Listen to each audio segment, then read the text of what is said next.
Sudah, Pak. Oke. Baik, kita lanjutkan untuk pertemuan berikutnya, yaitu chapter 12, yaitu Behavioral Finance and Technical Analysis. Apa yang membedakan behavioral finance dan conventional finance?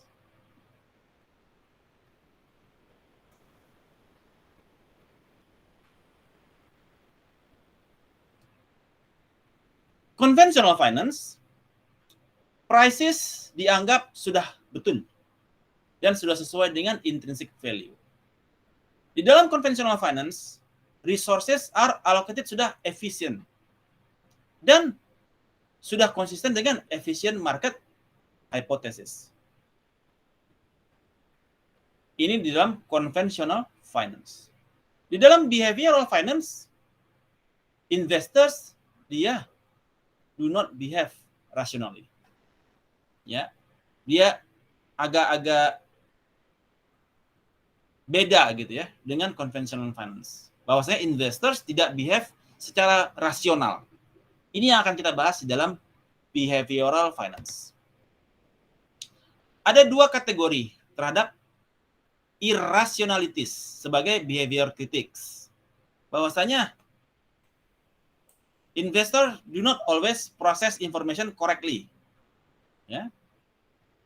Atau timely.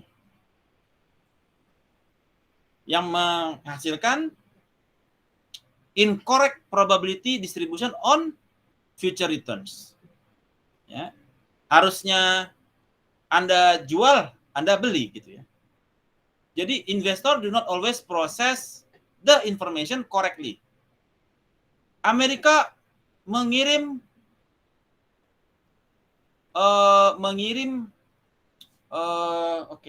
Amerika mengimpor vaksin dari China. Ya. Atau Amerika menyatakan perang dengan China. Harusnya Anda jual apa beli gitu. Jadi harusnya Anda berpikir sekarang kalau Amerika menyatakan perang dengan China, apa implikasinya kepada industri Anda? Apakah itu memberikan positif externalities atau negatif externalities? Jadi kita harus melihat efeknya secara makro, mikro, sampai kepada the firm. Sehingga kadang-kadang terjadi salah decision, ya, yang berakibat kepada incorrect probability distribution of future returns. Kemudian, when a given probability distribution of return, even when given a probability distribution of return, investor may take inconsistent atau suboptimal decision. Ya, ada bias di dalam behavior. Bias di dalam behavior. Oke. Udah jelas-jelas perusahaan ini dia mengalami negative externalities. Tapi karena perusahaan ini Anda suka banget atau Anda cinta banget, Anda tetap ingin beli sahamnya dia. Atau Anda punya saham di bank A gitu ya. Kemudian NPL-nya gara-gara COVID, NPL-nya mulai naik. Tapi karena Anda betul-betul cinta kepada bank tersebut, atau Anda secara psikologi sudah cocok banget sama bank tersebut, Anda nggak mengambil keputusan untuk cut loss. Ya udah tungguin aja deh. Tungguin aja deh. Jadi ketika return yang diberikan udah jelas-jelas negatif, tapi Anda tidak mengambil keputusan yang sepatutnya Anda ambil. Ya. Banyak errors in information processing di dalam misestimating true probabilities. Jadi misalkan forecasting errors. Anda too much weight in place on recent experience. Ya, sekarang oke. Anda dengan kondisi COVID-19. Waskita Karya udah negatively negative externalities. Udah highly negatif pengaruhnya. Tapi karena Anda berpikir, wah nanti mau bikin negara baru nih, ibu kota baru, mereka bakal dapat proyek gede, ya udahlah, tetaplah. Ini kita forecast bakal lancar lah ini. Ya, too much weight on recent experience. Pemerintah bakal banyak rencana infrastruktur, ya, atau jalan kereta api dari Jakarta ke Bandung. Wah, ini tetap bakal oke lah. Too much weight in the recent experience. Harusnya udah jelas-jelas kondisi tidak memungkinkan, Anda cut loss gitu ya. Tapi ini masih tetap untuk dipertahankan. Ada forecasting error di sana karena Anda taruh recent experience Anda too much weight di sana. Yang kedua adalah overconfidence. Investor dia overestimate their abilities and the precision of their forecast. Overestimate. Anda terlalu percaya diri kepada kemampuan Anda dan tingkat presisi kepada forecast yang Anda buat. Ketika Anda melakukan merger dan acquisition, harganya berapa? Harusnya harga normalnya menurut Anda $100 per share misalkan gitu.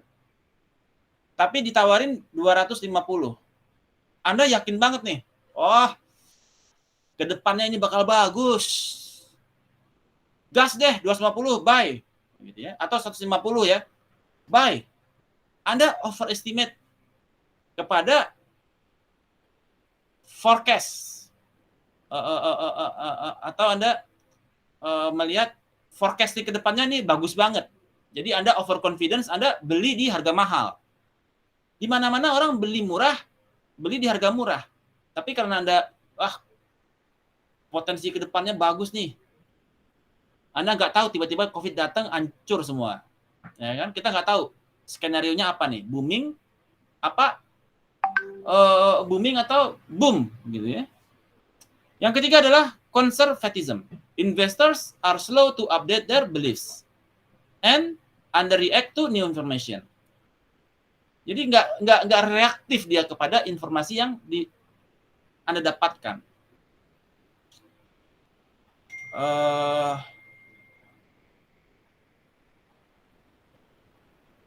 Tax amnesty muncul lagi. Nah, ya kan? Harusnya Anda cepat juga untuk bereaksi. Oke. Jadi itu untuk perorangan ya. Atau ada peningkatan PPh. Wah, PPh naik. Artinya kalau yang PPh yang ditanggung oleh company ini biaya bakal naik. Nah, artinya harus ada, kalau gitu orang-orang yang PPh-nya yang gajinya tinggi kita turunin deh gitu loh. Kita cut misalkan gitu. Ada reaction yang cepat gitu kepada informasi. Tapi kalau Anda konservatif, ya udahlah, datang tungguin aja juga aman lagi. Ya udahlah, nikmatin aja proses. Udahlah, tungguin aja, ntar juga bouncing, rebound, gitu ya. Itu konservatif. Kemudian sample size neglect and neglect representativeness. Investors are too quickly to infer a pattern or trend from a small sample. Jadi kadang-kadang sampelnya kecil, tapi kalau hasilnya, sampelnya kecil nggak penting lah. Tapi kalau sampelnya gede, ini perlu kita jadikan acuan, ya. Jadi kita ignorance kepada tren yang didapatkan dari sampel yang kecil.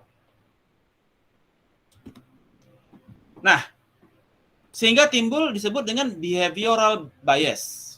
Biases yang result in less than rational decision even with perfect information. Biases result kepada rational decision kita. Ya. Jadi kita dalam mengambil keputusan, taking decision itu dia bias. Contoh framing. The half glass problem. Anda melihat sesuatu itu, kalau gelas isi setengah, itu Anda melihatnya setengah kosong atau setengah penuh? Ada yang bisa jawab? Siapa yang melihat gelas isi setengah air itu setengah kosong atau setengah penuh? Pak Deden? gelas isi setengah itu Bapak melihatnya setengah penuh apa setengah kosong? Tergantung cara pandang, Pak. Kalau saya bilang setengah penuh, Pak. Setengah penuh. Jadi positive thinking terus, ya kan? Nah, jadi kalau kita melihatnya setengah penuh terus, semuanya bagus. Semuanya bagus, tidak ada yang jelek. Ya kan? Orang lain udah kelimpungan, kita melihatnya semua masih bagus. Nah, itu dia kalau dia melihat gelas setengah penuh. Kalau setengah kosong, dia melihat ini udah kacau balau. Dia melihat gelas setengah kosong. Ya. Nah, bagaimana framing ini mempengaruhi kepada bias? Udah jelas-jelas anggaran udah kosong, ya kan? Terus biaya jalan kereta api cepat naik sekian triliun dari anggaran anjuran yang pertama, ya, tapi kita masih melihatnya setengah penuh, gitu ya. Ditutup lagi dengan uang pajak rakyat. Nah, semua dilihat dengan setengah penuh. Nah, itu juga menjadi bias di dalam pengambilan keputusan. Mental accounting. Investor may segregate accounts or monies and take risk with their gains and that they would not take with their principles. Ya. Mental accounting. Mental accounting ini contohnya apa ya? Mental accounting. Oke, wait a second.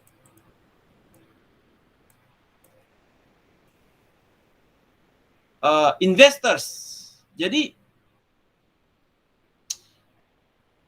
yang mana dia bisa mengambil resiko dengan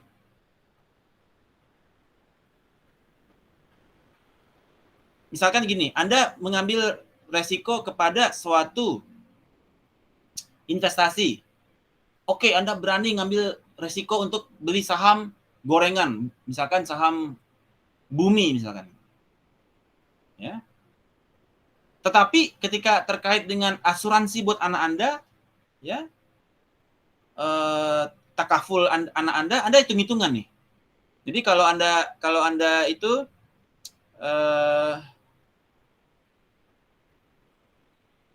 untuk resiko-resiko beli saham, Anda sanggup ngambil resiko tinggi. Kerugian yang besar pun Anda siap Anda terima. Tetapi ketika Anda terkait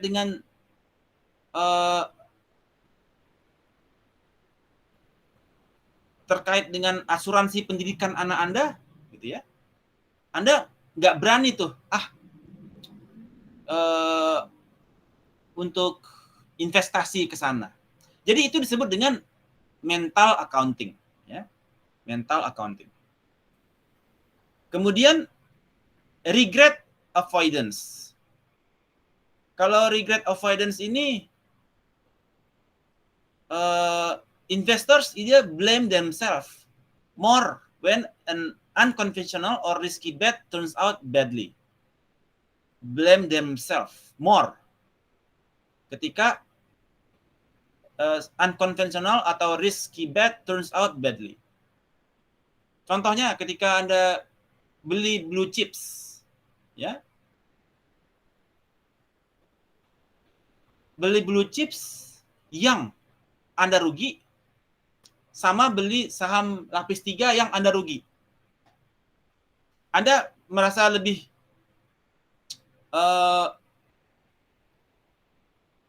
ketika Anda rugi di blue chips, Anda nggak begitu mikir, blue chips gitu ya, rugi gimana lagi. Tetapi ketika Anda belinya itu perusahaan-perusahaan yang nggak penting gitu ya, yang lagi digoreng, nah itu Anda merasa lebih pedih ketika Anda mengalami kerugian. Itu disebut dengan regret avoidance. Jumlah kerugiannya sama, tapi kalau Anda belinya saham blue chips, Anda regretnya Anda abaikan. Tapi ketika Anda ruginya beli saham gorengan, Anda nyesel banget. Nah, jadi harusnya sama-sama regret gitu ya. Walaupun yang dia saham gorengan ataupun saham blue chip. Karena Anda mengambil keputusan yang sudah salah gitu ya. Itu disebut dengan regret avoidance. Oke. Kemudian prospect theories, conventional views, ya. Utility depends on changes. Utility depend on changes in the current wealth. Right. Kemudian limits to arbitrage. Saya ambil waktu 5 menit lagi ya. Behavioral bias would not matter if rational arbitrager could fully exploit the mistake of behavioral investors.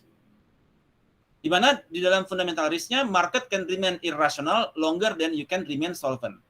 Intrinsic value dan market value may take too long to converge. Jadi, behavioral bias would not matter, tidak penting, jika arbitrasi yang diambil bisa mengeksploitasi kepada mistakes dari kesalahan yang behavioral investors. Jadi, banyak sekali bias yang terjadi, tapi kadang-kadang itu bisa mengeksploitasi kepada kesalahan yang dilakukan oleh para investors.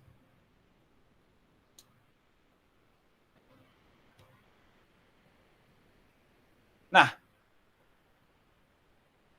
technical analysis berusaha untuk mengeksploitasi terhadap pattern yang ada di dalam harga saham, di mana prices adjust gradually to a new equilibrium dan market values dan intrinsic values converge slowly. Jadi ketika ada pergerakan saham yang ada orang yang jualnya murah gitu ya, technical analysis bisa exploit itu. Jadi langsung dia mengeksploitasi kepada pattern yang terjadi di dalam saham. Kemudian poin yang lagi, kebanyakan ini adalah yang ini ya secara teori ya. Dow Jones theories, minor trend, primary trend. Kemudian trends dan correction. Di dalam technical analysis, sekarang kita masuk ke dalam technical analysis. Trends itu kita bisa melihatnya dari moving average. The moving average is the average level of price over a given interval of time. Kalau dia disebut dengan bullish signal, apabila market price break through the moving average line from below. Jadi kalau moving average-nya ini adalah moving average, bullish apabila harga sahamnya dia break. Ini disebut dengan bullish. Tapi bearish ketika price itu dia false. Below the moving average, it is time to sell. Ini disebut dengan bearish. Jadi ini menjadi indikator ketika kita bullish, kita time to buy. Karena udah mulai kuat nih tekanan untuk belinya. Bearish ketika dia break moving average, kita time to sell. Karena udah tekanan jual udah tinggi. Ya. Nah ini contohnya. Moving average for salah satu saham ya. Di sini kita lihat ini adalah moving average terjadi, di sini adalah bearish.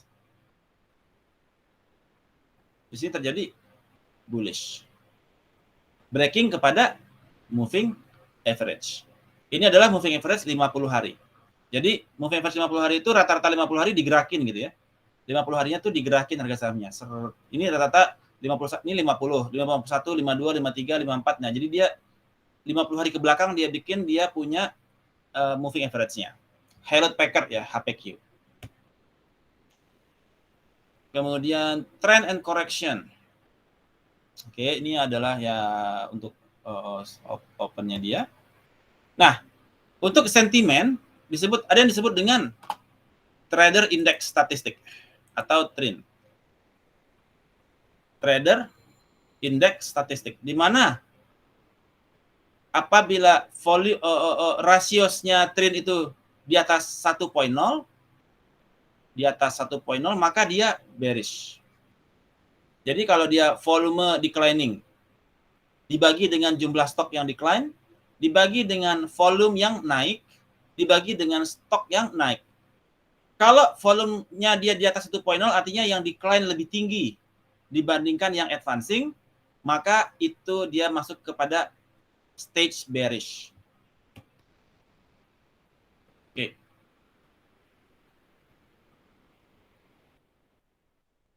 Kemudian sentimen indikator berikutnya adalah put and call ratios. Put are the right to sell. Put, sell ya.